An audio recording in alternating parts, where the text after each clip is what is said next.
آج بھی ہو جو براہیم سا ایماں پیدا، آج بھی ہو جو براہیم سا ایماں پیدا، آنکھ کر سکتی ہے انداز گلستاں پیدا۔ الحمدللہ رب العالمین، والصلاة والسلام علی اشرف الانبیاء والمرسلین ومن تبعهم بإحسان الى یوم الدین، اما بعد۔ قال اللہ تبارک وتعالی فی کتابہ الکریم، اعوذ باللہ السمیع العلیم من الشیطان الرجیم، قل صدق اللہ فاتبعوا ملۃ ابراہیم حنیفا وما كان من المشرکین۔ صدق اللہ العظیم۔ محترم و معزز سامعین کرام، ابراہیم علیہ السلام کی سیرت کے اوپر جو کورس منعقد کیا گیا ہے ادخان کی جانب سے، اس میں پہلے اسائنمنٹ کے لیے میں نے جو تقریری عنوان سلیکٹ کیا ہے وہ ہے اسوہ ابراہیم، ابراہیم علیہ السلام کا اسوہ یا آپ کی اتباع۔ جیسا کہ ابھی میں نے قرآن مجید کی جس آیت کی تلاوت کی ہے اس میں اللہ تبارک و تعالیٰ ارشاد فرماتے ہیں، سورہ آل عمران کی آیت ہے، اے نبی صلی اللہ علیہ وسلم آپ فرما دیجئے اللہ نے سچ کہا، لہٰذا تم ابراہیم علیہ السلام کے مذہب کی پیروی کرو، اور وہ مشرکوں میں سے نہیں تھے۔ قرآن مجید کا جب ہم مطالعہ کرتے ہیں تو موسیٰ علیہ السلام کے بعد جس نبی کا سب سے زیادہ قرآن مجید میں ذکر آیا ہے وہ ابراہیم علیہ السلام ہے۔ جا بجا قرآن میں اللہ تبارک و تعالیٰ نے اسوہ ابراہیم پر چلنے اور اسوہ ابراہیم کو اپنانے کے لیے امت محمدیہ کو نصیحتیں کی ہیں، ارشادات فرمائے ہیں۔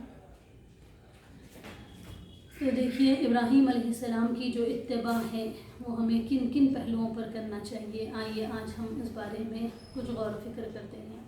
سب سے پہلی چیز جو یہ تھی ابراہیم علیہ السلام کے بارے میں کہ وہ حنیف تھے، یعنی سب سے کٹ کر ایک اللہ کے لیے جڑ جانے والے تھے۔ جیسا کہ ابراہیم علیہ السلام کی پوری زندگی پر روشنی ڈالے تو ہم کو معلوم ہوتا ہے کہ انہوں نے اللہ تعالیٰ کے لیے اپنے والد کو چھوڑا، اپنے گھر بار کو چھوڑا، اپنے وطن کو چھوڑا، اور پھر آگ میں جانے کے لیے تیار ہو گئے۔ اس کے بعد جب اپنے بیٹے کو ذبح کرنے کے لیے کہا گیا تو وہ اس کے لیے بھی تیار ہو گئے۔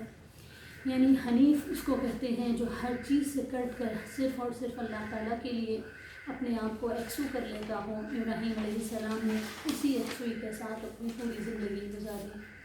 دوسری چیز جو ابراہیم علیہ السلام کی تھی وہ یہ تھی کہ وہ شرک سے بیزار تھے، یعنی جس زمانے میں ابراہیم علیہ السلام کی پیدائش ہوئی تھی تو وہ کواکب پرستی اور اصنام پرستی میں مبتلا تھی۔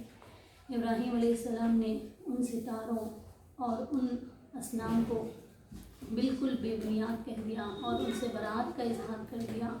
ساتھ میں یہ بھی کہا، انی وجہت وجہی للذی فطر السماوات والارض حنیفا وما انا من المشرکین۔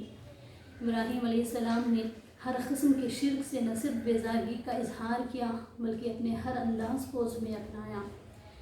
شرک کی ایک قسم یہ ہوتی ہے کہ اللہ کو چھوڑ کر غیر اللہ سے مدد طلب کی جائے۔ جب ان کو آگ میں ڈالا گیا تو اگر کوئی عام فرد ہوتا تو وہ لوگوں کے سامنے گڑ گڑاتا، عاجزی اختیار کرتا، لیکن انہوں نے عاجزی کرنے کے بجائے یہ کہا، حسبنا اللہ ونعم الوکیل، یعنی یہ جو آگ میں تم نے مجھے ڈالا ہے تو میرے لیے اللہ کافی ہے اور وہی بہترین کا احساس ہے۔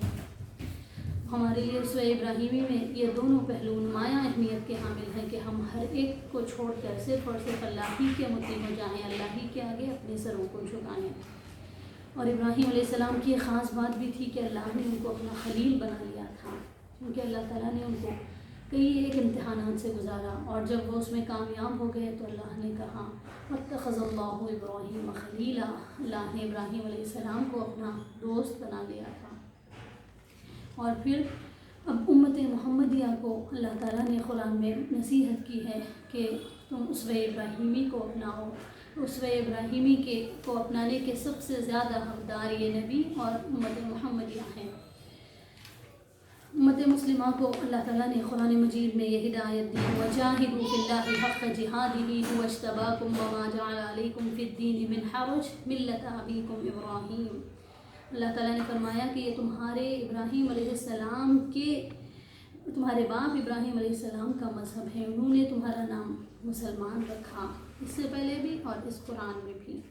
تو ابراہیم علیہ السلام کا جو مشن تھا وہ تھا اللہ کی راہ میں جد و جہد کرنا، یعنی کتنی بھی مشکل آئے، پریشانیاں آئے، تکلیف آئے، اللہ کے لیے اپنے آپ کو وقف کر دینا، اللہ کی راہ میں اپنے آپ کو لگا دینا، اپنی پوری زندگی اللہ تعالیٰ کے لیے قربان کر دینا۔